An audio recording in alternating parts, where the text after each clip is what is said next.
नमस्कार, मैं हूं सौरभ शर्मा। आपको सीधे बंगाल लेकर चलते हैं, जहां हुगली में प्रधानमंत्री नरेंद्र मोदी पहुंचे हैं एक चुनावी सभा में। फिलहाल उनका मंच पर स्वागत हो रहा है। प्रधानमंत्री नरेंद्र मोदी का ये पश्चिम बंगाल का दौरा जो है कई कड़ियों में आगे चल रहा है और हुगली पहुंचे हैं प्रधानमंत्री इसी कड़ी में। पश्चिम बंगाल बीजेपी के तमाम सीनियर लीडर वहां मौजूद हैं मंच पर। एक महीने में प्रधानमंत्री का ये तीसरा बंगाल दौरा है और कई बड़े प्रोजेक्ट्स की आधारशिला भी वो रखने जा रहे हैं। भारत माता की सभा में आई भीड़ भी आप देख सकते हैं। वंदे मातरम, बीजेपी जिंदाबाद, नरेंद्र मोदी जिंदाबाद, जेपी नड्डा जिंदाबाद, जय जय श्री राम। बंधुगण, আপনাদের অপার উৎসাহ আর স্বাভাবিক বিশ্বের সবচেয়ে জনপ্রিয়তম নেতা সম্মাননীয় প্রধানমন্ত্রী মাননীয় মোদীজি আমাদের সামনে উপস্থিত, যাকে দেখলে আমাদের ছাতি 56 ইঞ্চি হয়ে যায়। তিনি আজকে এসেছেন আমাদের সামনে। 56 ইঞ্চি ছাতি নিয়ে আমরা লড়াই করছি। তার সঙ্গে সম্মাননীয় বাবুল সুপ্রিয় আমাদের মাননীয় মন্ত্রী, মাননীয় কৈলাসজি, মাননীয় মুকুলদা রাষ্ট্রীয় নেতা, এছাড়া আমার এই সংগ্রামের সহ সাথী বন্ধু সমস্ত বরিষ্ঠ নেতৃবর্গ উপস্থিত আছেন। তাদেরকে আমি স্বাগত জানাই। সর্বোপরি আপনারা সেই 12টার থেকে বেরিয়ে এখানে জমা হয়ে যে উৎসাহের সঞ্চার করেছেন, এটা দেখে আমার বিশ্বাস হয়েছে এবারে পশ্চিমবাংলায় নিশ্চিত পরিবর্তন হবে। বন্ধুগণ, আজকে আমরা উপস্থিত হয়েছি এখানে শিল্পনগরী ডানলপেতে। ডানলপের জন্য লোক বাংলাকে জানতো যে এখানে শিল্প আছে। सारा भारत के लोग चाकरी करते व्यवसाय करते आस्तो। फिलहाल दिलीप घोष बोल रहे हैं और प्रधानमंत्री जब यहाँ से संबोधन करेंगे उसके साथ साथ वो कई प्रोजेक्ट्स का लोकार्पण भी करने जा रहे हैं। 3000 करोड़ के रेल प्रोजेक्ट्स की सौगात वो प्रदेश की जनता को देंगे। उनका कार्यक्रम हुगली में रखा गया है और अब आप धीरे धीरे पश्चिम बंगाल में चुनावी सभाओं को, चुनाव प्रचार को परवान चढ़ता हुआ भी देख रहे हैं। और आज एक बड़ा दिन इस लिहाज से भी है कि अभिषेक बैनर्जी, जो कि ममता बनर्जी की भतीजे हैं और सांसद हैं पश्चिम बंगाल से ही लोकसभा के, उनके परिजनों के ऊपर सीबीआई ने नोटिस उनको दिया है और पूछताछ भी चल रही है। इसमें अभिषेक बैनर्जी की पत्नी और उनकी साली दोनों शामिल हैं। इसको एक बड़ा चुनावी मुद्दा दोनों ही पार्टियां बनाएंगी, ये तय है। भारतीय जनता पार्टी भी और तृणमूल कांग्रेस भी। ममता बनर्जी खुद काफी हमलावर हैं इसके बाद से। और आमतौर पर आप सभाओं में देखते हैं ममता बनर्जी खुलकर बीजेपी के टॉप लीडर्स को निशाने पर लेती हैं। प्रधानमंत्री भी बिल्कुल नहीं हिचकिचाते ममता बनर्जी का नाम लेने से। और अभी आपने दिलीप घोष को जय श्री राम का नारा बुलंद करते हुए सुना मंच से। दरअसल ये नारा भी जो है दोनों पार्टियों के बीच टकराव की एक बड़ी वजह बनता जा रहा है। এতক্ষণ ধরে অপেক্ষা করে আছি বিশ্ব বরেণ্য নেতা, দেশের প্রধানমন্ত্রী, আমাদের সকলের গর্ব, যিনি যেভাবে ভারতবর্ষকে এগিয়ে নিয়ে যাচ্ছেন, প্রধানমন্ত্রী নরেন্দ্র মোদীজিকে কিছু বলবার জন্য অনুরোধ করছি। সবাই করতালির মাধ্যমে ওনাকে স্বাগত জানান।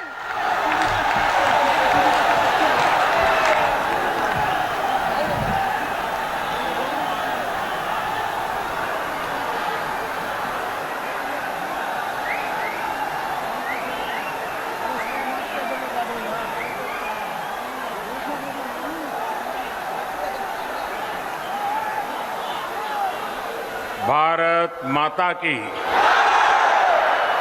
भारत माता की।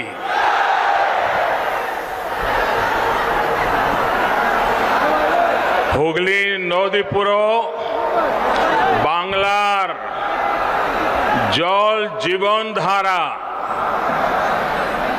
এই দেবত্ব ভূমিতে এসে আমি বাবা তারকনাথ महाप्रभु जगन्नाथ देव के शत शत प्रणाम जानाई।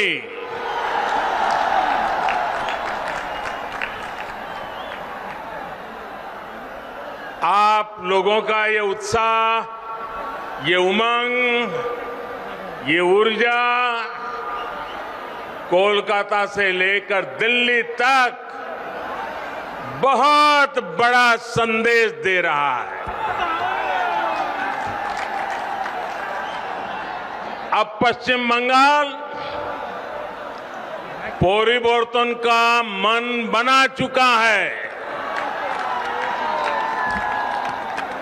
एक बार फिर मेरे साथ बोलिए, भारत माता की वंदे वंदे वंदे वंदे वंदे वंदे।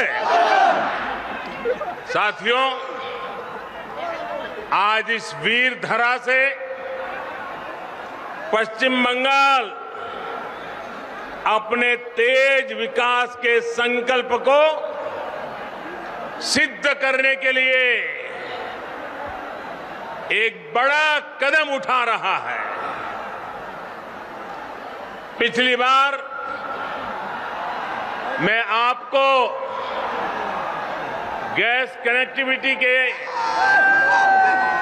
इंफ्रास्ट्रक्चर का उपहार देने आया था।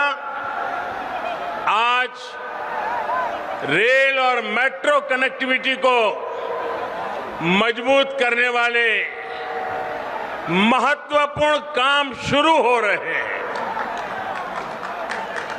थोड़ी देर में हुगली की, पश्चिम बंगाल की रेल और मेट्रो कनेक्टिविटी के अनेक प्रोजेक्ट्स का शिलान्यास और लोकार्पण होना है। इस महत्वपूर्ण योजनाओं के लिए, बंगाल के उज्जवल भविष्य के लिए मैं आप सबको बहुत बहुत बधाई देता हूं। साथियों, दुनिया में जितने देश गरीबी से बाहर आए या गरीबी मिटाने में सफल हुए या विकसित देश बने, ऐसे सभी देशों में एक बात बहुत कॉमन देखी जाती है। इन देशों ने अपने अपने देश में सही समय पर बड़ी संख्या में इंफ्रास्ट्रक्चर का निर्माण किया। आधुनिक हाईवे, आधुनिक रेलवे, आधुनिक एयरवे, इन देशों के आधुनिक इंफ्रास्ट्रक्चर ने इन देशों को आधुनिक बनाने में मदद की। वहां ये एक प्रकार से परिवर्तन का बहुत बड़ा कारण बना। हमारे देश में भी यही काम दशकों पहले होना चाहिए था, लेकिन हुआ नहीं। अब हमें देर नहीं करनी है, हमें एक पल भी रुकना नहीं है, हमें एक पल भी गंवाना नहीं है। इसी सोच के साथ आज देश में आधुनिक इंफ्रास्ट्रक्चर के निर्माण पर अभूतपूर्व जोर दिया जा रहा है, अभूतपूर्व निवेश किया जा रहा है। बेहतर इंफ्रास्ट्रक्चर खेती, उद्योग, टूरिज्म, युवाओं को रोजगार, यानी विकास के हर पहलू के लिए मूलभूत आवश्यकता होती है। इसलिए पश्चिम बंगाल में भी कनेक्टिविटी से जुड़ा इंफ्रास्ट्रक्चर ये भारत सरकार की प्राथमिकता है, हमारी भी प्राथमिकता है। बीते वर्षों में हाईवे, रेलवे, एयरवे, वाटरवे और हाईवे हर प्रकार की कनेक्टिविटी पर फोकस किया गया है। यहां बंगाल में भी हजारों करोड़ रुपए निवेश किए गए हैं। बंगाल में रेल लाइनों के चौड़ीकरण और बिजलीकरण का काम तेज गति से किया जा रहा है। भाइयों बहनों, अब रेलवे को लेकर पश्चिम बंगाल में संभावनाओं के नए द्वार खुल रहे हैं। पूर्वी डेडिकेटेड फ्रेट कॉरिडोर का बड़ा लाभ पश्चिम बंगाल को होने वाला है। इस प्रोजेक्ट का एक हिस्सा चालू भी हो चुका है और बहुत जल्द पूरा कॉरिडोर खुल जाएगा, जिससे बंगाल में भी उद्योगों के लिए नए अवसर बनेंगे। इसी तरह जो विशेष किसान रेल शुरू की गई है, उसका लाभ आज पश्चिम बंगाल के छोटे किसानों को बहुत तेजी से मिलना शुरू हो रहा है। अभी हाल में ही देश की 100वीं किसान रेल महाराष्ट्र के संगोला से पश्चिम बंगाल के शालीमार तक चलाई गई। इससे यहां के फल, सब्जी, दूध और मछली से जुड़े छोटे किसानों को मुंबई, पुणे सहित देश के अनेक बड़े बाजारों तक सीधी पहुंच मिली है। भाइयों और बहनों, आज उत्तर 24 परगना, हावड़ा, हुगली जिलों के लाखों छात्र छात्राओं, कर्मचारियों, श्रमिकों के लिए भी बहुत बड़ा दिन है। नॉर्थ साउथ मेट्रो का नोआपाड़ा से दक्षिणेश्वर तक विस्तार होने से हर दिन इन जिलों के हजारों यात्रियों को सुविधा होने वाली है। अब आपको कोलकाता आने जाने के लिए आधुनिक और सुविधा संपन्न तेज पब्लिक ट्रांसपोर्ट मिल गया है। भाइयों और बहनों, चंद्रनगर सहित ये पूरा क्षेत्र भारत की आजादी का, भारत की संस्कृति और भारत के ज्ञान विज्ञान का एक प्रकार से तीर्थ है। महर्षि अरबिंदो, मोतीलाल रॉय, रास बिहारी बोस, बिपिन बिहारी गांगुली, कन्हैयालाल दत्त, उपेंद्र नाथ बंदोपाध्याय,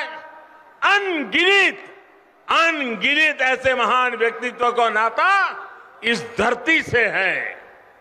ये वो धरती है जिसने रामकृष्ण परमहंस जैसे महान संत हमें दिए।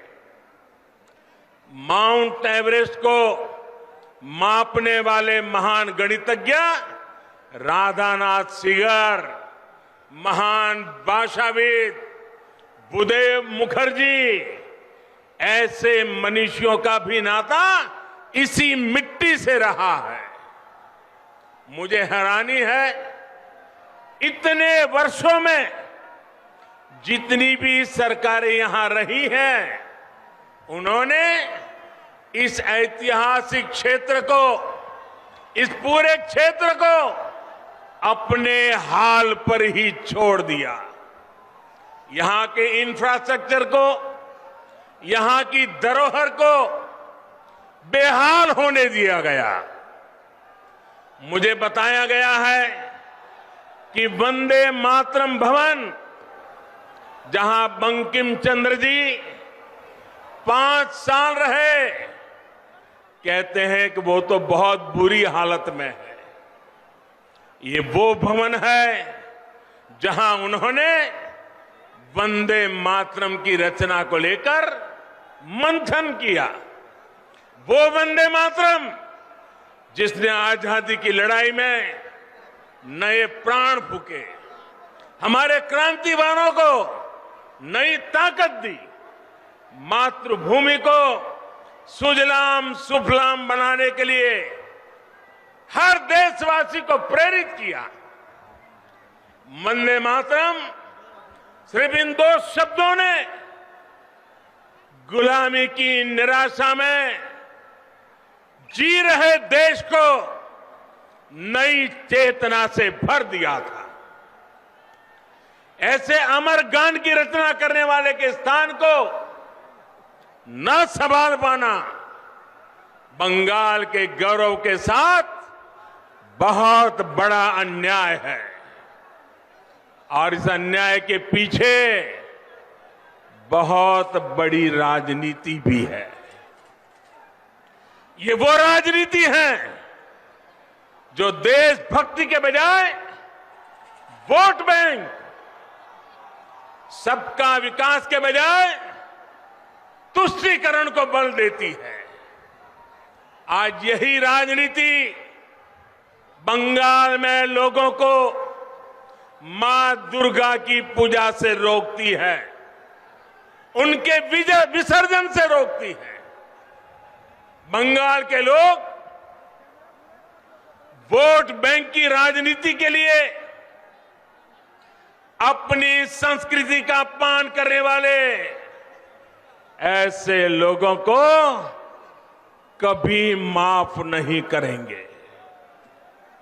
आज मैं बंगाल के लोगों को ये विश्वास दिलाता हूं, जब बंगाल में भाजपा की सरकार बनेगी तो हर बंगालवासी अपनी संस्कृति का गौरवगान पूरी ताकत और हिम्मत के साथ कर सकेगा।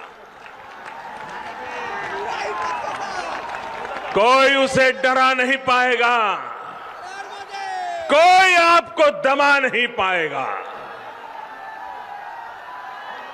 भाजपा उस सोनार बांग्ला के निर्माण के लिए काम करेगी जिसमें यहां का इतिहास, यहां की संस्कृति दिनों दिन और मजबूत होगी।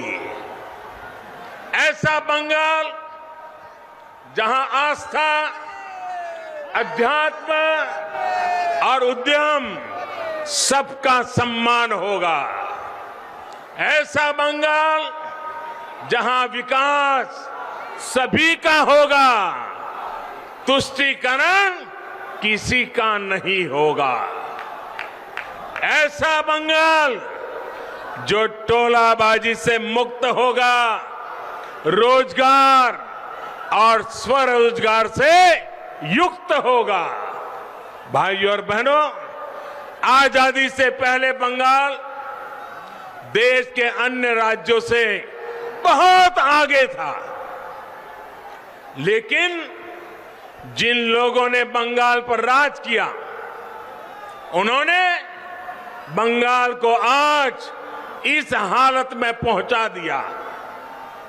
मां, माटी, मानुष की बात करने वाले लोग बंगाल के विकास के सामने दीवार बनकर के खड़े हो गए हैं। केंद्र सरकार किसानों और गरीबों के हक का पैसा सीधा उनके बैंक खाते में जमा करती है, जबकि बंगाल सरकार की योजनाओं का पैसा टीएमसी के टोलाबाजों की सहमति के बिना गरीब तक पहुंच ही नहीं पाता। यही वजह है कि गांव-गांव में टीएमसी के नेताओं की शानो शौकत बढ़ती जा रही है और सामान्य परिवार गरीब से गरीब होता जा रहा है। भाइयों और बहनों, बंगाल के लाखों किसान परिवारों को पीएम किसान सम्मान निधि का पैसा इसी मानसिकता के कारण नहीं मिल पाया है। उनके हक को यहां की सरकार में बैठे हुए लोगों ने छीन लिया है।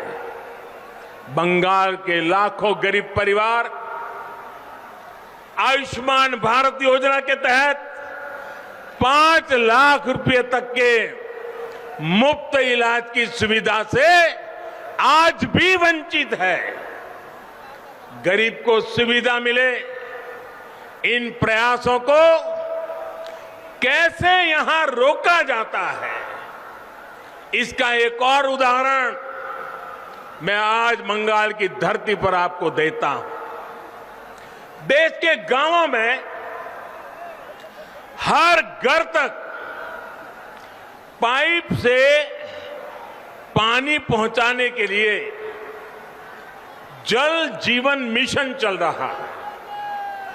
प्रयास यह है कि हमारी बहनों, हमारी माताओं, हमारी बेटियों को पानी लाने में अपना समय और अपना श्रम न लगाना पड़े।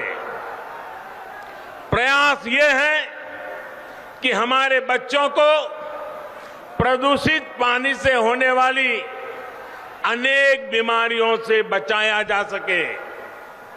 बंगाल के लिए ये मिशन इसलिए ज्यादा जरूरी है क्योंकि यहां 1.5-2 करोड़ से अधिक ग्रामीण घरों में आप चौंक जाएंगे इन्होंने बंगाल की हालत क्या की है। 1.5-2 करोड़ ग्रामीण घरों, और उसमें से सिर्फ ये देश भी आज सुनेगा तो चौंक जाएगा। 1.5 करोड़ 1.25-2 करोड़ घरों में से सिर्फ 2 लाख घरों में ही नल से जल की सुविधा है। अब बताइए क्या करके रख दिया था उन्होंने। आज देश में अभियान चल पड़ने के बाद अब तक इस अभियान के तहत लगभग देश में 3 करोड़ 60 लाख घरों को पानी के कनेक्शन दिए जा चुके हैं। जहां बंगाल 2 लाख पर था, भारत सरकार ने इतना जोर लगाया, पैसे लगाए, पीछे पड़ गए, तो भी बंगाल में सिर्फ अब तक 1.5-2 करोड़ घरों में से सिर्फ 9 लाख परिवार तक ही पाइप से पानी का कनेक्शन पहुंच पाया है। यहां की सरकार जिस रफ्तार से काम कर रही है और उस रफ्तार से तो पश्चिम बंगाल के हर गरीब के घर पाइप से जल पहुंचाने में पता नहीं कितने साल बीत जाएंगे। टीएमसी सरकार गरीबों के घर तक पानी पहुंचाने के लिए कितनी गंभीर है, इसका एक और उदाहरण आपको देता हूं। मैं आपसे पूछना चाहता हूं, क्या बंगाल के लोगों को पीने का शुद्ध पानी मिलना चाहिए कि नहीं मिलना चाहिए? जरा पूरी ताकत से बोलिए, पीने का पानी मिलना चाहिए कि नहीं मिलना चाहिए? गांवों में भी मिलना चाहिए कि नहीं मिलना चाहिए? गरीब से गरीब को भी मिलना चाहिए कि नहीं मिलना चाहिए? ये आपका हक है कि नहीं है? यहां की सरकार ने काम करना चाहिए कि नहीं करना चाहिए? लेकिन हुआ क्या? हर घर जल पहुंचाने के लिए भारत सरकार ने, दिल्ली सरकार ने 1700 करोड़ रुपए से ज्यादा 1700 करोड़ रुपए से ज्यादा रकम ये टीएमसी सरकार को दी। लेकिन इसमें से सिर्फ 609 करोड़ रुपए ही यहां की सरकार ने खर्च किया है। बाकी 1100 करोड़ रुपया यहां की सरकार दबा करके बैठ गई है साहब। ये दिखाता है कि टीएमसी सरकार को गरीब की, पश्चिम बंगाल की बहनों बेटियों की जरा भी परवाह नहीं है। दोस्तों, क्या जो पानी के लिए तरस रही है वो बंगाल की बेटी है कि नहीं है? वो बंगाल की बेटी है कि नहीं है? बंगाल की बेटी को पानी मिलना चाहिए कि नहीं मिलना चाहिए? बंगाल की बेटी के साथ अन्याय करने वाले लोग, क्या उनको माफ किया जा सकता है?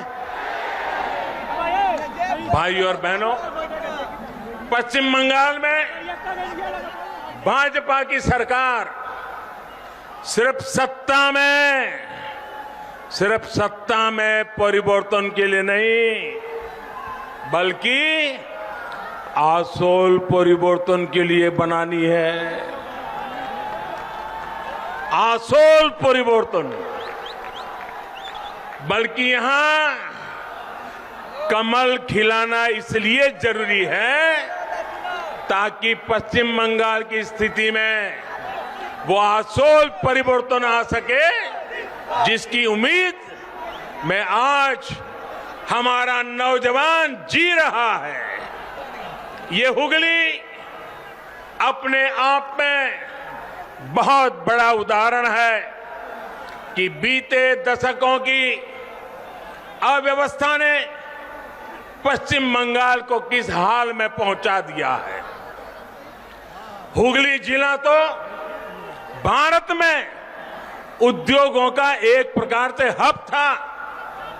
हुगली के दोनों किनारों पर जूट इंडस्ट्री थी, आयरन और स्टील मशीनों के बड़े बड़े कारखाने थे, बड़े पैमाने पर यहां से निर्यात होता था।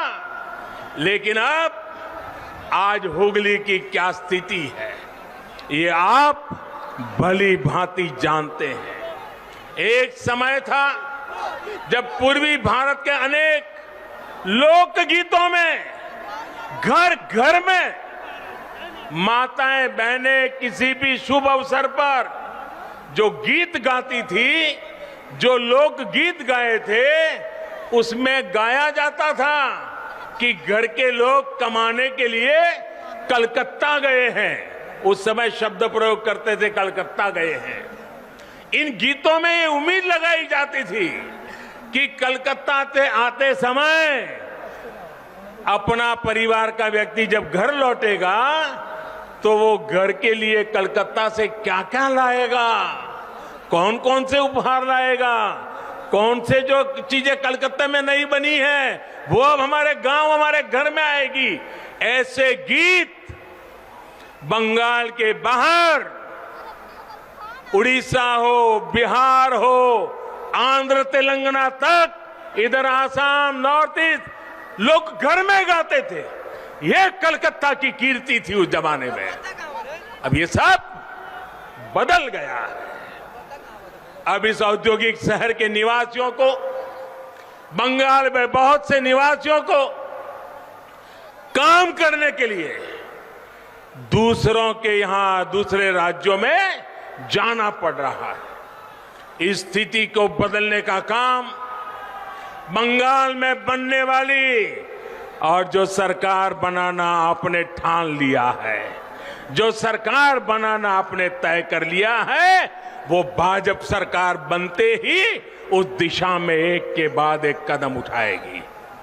भाजपा सरकार औद्योगिक विकास की नीतियों में बदलाव करेगी, तेजी से निर्णय लिए जाएंगे, इस क्षेत्र का विकास किया जाएगा।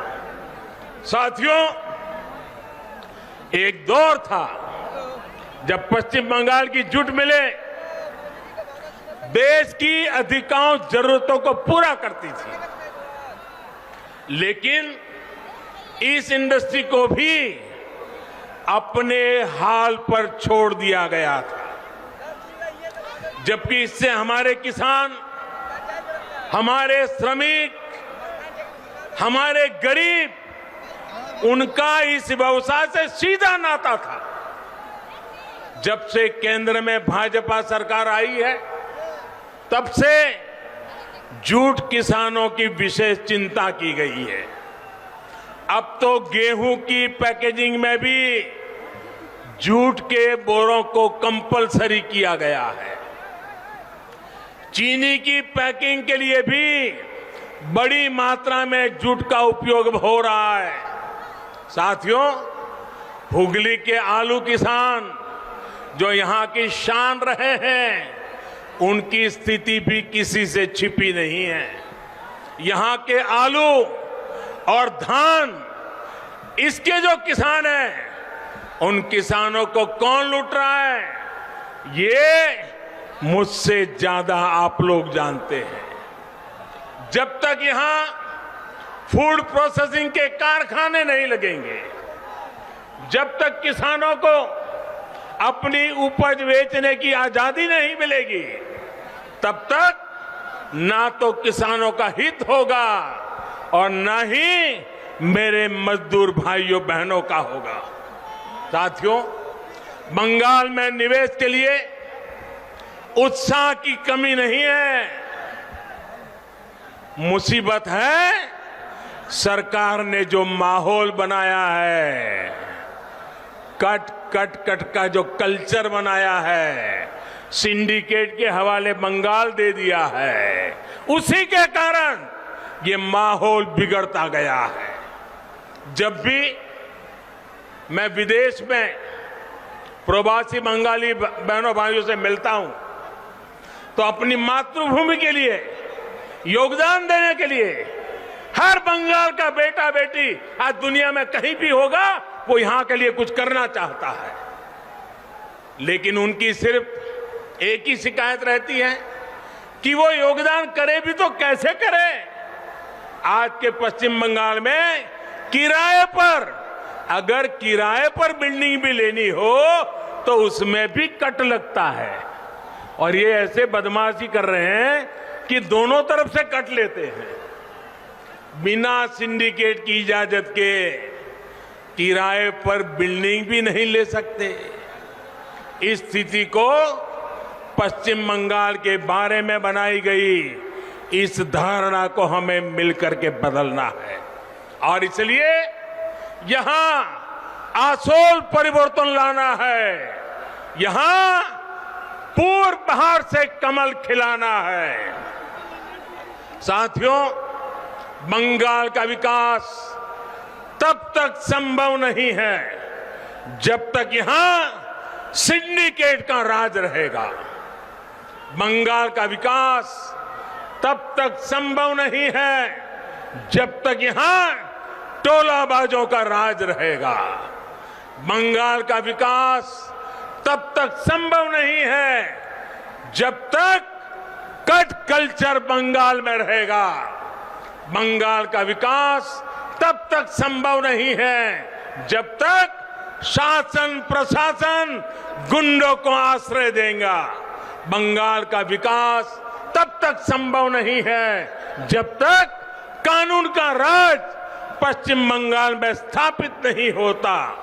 ये तब तक संभव नहीं है जब तक पश्चिम बंगाल में सामान्य जन की सुनवाई करने वाली सरकार यहां नहीं बनती है। इसी स्थिति को बदलने के लिए आज पश्चिम बंगाल के कोने कोने से आवाज आ रही है, आर नय अन्याय, आर नय अन्याय, আমরা আসল পরিবর্তন চাই, আমরা আসল परिवर्तन चाहिए। भाई और बहनों, मुझे विश्वास है कि हम सभी साथ मिलकर पश्चिम बंगाल के किसानों, श्रमिकों, यहां के युवाओं को बेहतर भविष्य दे पाएंगे। भाइयों बहनों, एक बार फिर आज अनेक भेंट सौगातें बंगाल को मिल रही हैं।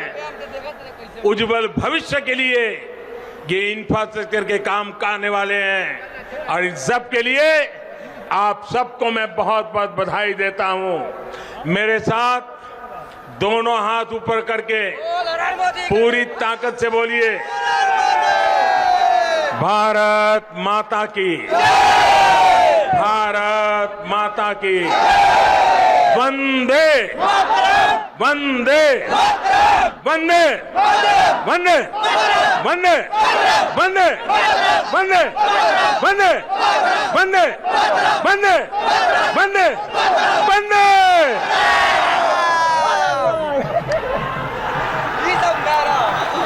प्रधानमंत्री हुगली में बोल रहे थे चुनावी सभा में। उन्होंने कई रेल प्रोजेक्ट्स का, मेट्रो प्रोजेक्ट्स का लोकार्पण किया, शिलान्यास भी किया और एक बार फिर ममता सरकार पर जोर से प्रहार किया। उन्होंने कहा कि जब तक बंगाल में कट कल्चर है, कट मनी का कल्चर है, जब तक सिंडिकेट का राज है, जब तक कानून व्यवस्था सही नहीं होती, तब तक बंगाल की असल प्रगति नहीं हो सकती। और उन्होंने कहा कि अगर एक बार हमारी सरकार बनेगी तो हम बंगाल में असल परिवर्तन करके दिखाएंगे। प्रधानमंत्री ने बंगाल के गौरव को याद करते हुए कहा कि एक वक्त पूरे देश में औद्योगिक गतिविधि का केंद्र पश्चिम बंगाल था। दूर दूर से लोग बंगाल में काम करने के लिए आते थे। हुगली में ही जहां वो भाषण दे रहे थे कई कारखाने थे, लेकिन अब सब कुछ ठप पड़ा है। आज पश्चिम बंगाल के लोग दूसरे राज्यों में जाकर काम करने को मजबूर हैं। उन्होंने ये वादा किया कि बीजेपी की सरकार बनने पर यह दशा बदलेगी। प्रधानमंत्री के आज के इस भाषण की कुछ और बड़ी बातें आपको सुनाएंगे एक छोटे से ब्रेक के बाद।